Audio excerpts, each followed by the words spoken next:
പുതിയ car, flat, full പൊളിയാണല്ലോ. അതെ അതെ. എന്തുറ്റി? ഇതൊന്നും ചുമ്മാ വരില്ലല്ലോ. Car loan, home loan, education loan എല്ലാം കൂടെ കുറേ ഉണ്ട്. നിനക്ക് ലോൺ കൺസോൾട്ടേഷനെ പറ്റി അറിയില്ല അല്ലേ?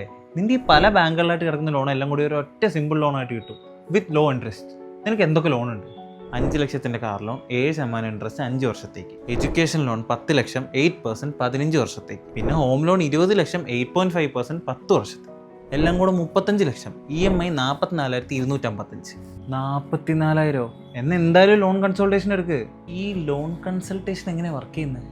ലോൺ കൺസോളിഡേഷൻ നിന്റെ മൊത്തം ലോൺ എമൗണ്ട് കവർ ചെയ്തുകൊണ്ട് ബാങ്ക് നിനക്കൊരു ടോപ്പ് അപ്പ് ലോൺ തരും. ഇപ്പം നീ ഹോം ലോൺ എടുത്തേക്കുന്ന ബാങ്ക് 35 ലക്ഷം രൂപ 10 വർഷത്തേക്ക് 8.5 ഇൻട്രസ്റ്റിൽ നിനക്ക് തരുവാന്ന് വിചാരിക്കും. അപ്പം നിന്റെ മന്ത്ലി ഇൻട്രസ്റ്റ് ഇരുന്നത് 24,791. അപ്പം നിനക്ക് ടോട്ടൽ 82,468 ഇൻട്രസ്റ്റ് ലാഭിക്കാം. മന്ത്ലി 860 രൂപ EMI ലാഭം. ജസ്റ്റ് ബാങ്കിന്റെ ക്രെഡിബിലിറ്റിയും കണ്ടീഷൻസും എന്തെങ്കിലും ഹിഡൻ ചാർജസ് ഉണ്ടോ എന്ന് ചെക്ക് ചെയ്താൽ മതി. അടിപൊളി, താങ്ക്സ് റാ. നീ എന്താ ചെയ്യുന്നത്? പുതിയ ഐഫോൺ എടുക്കാൻ പോവാ. ഇതോടെ ചേർത്ത് കൺസോൾട്ടേറ്റ് ചെയ്യാം.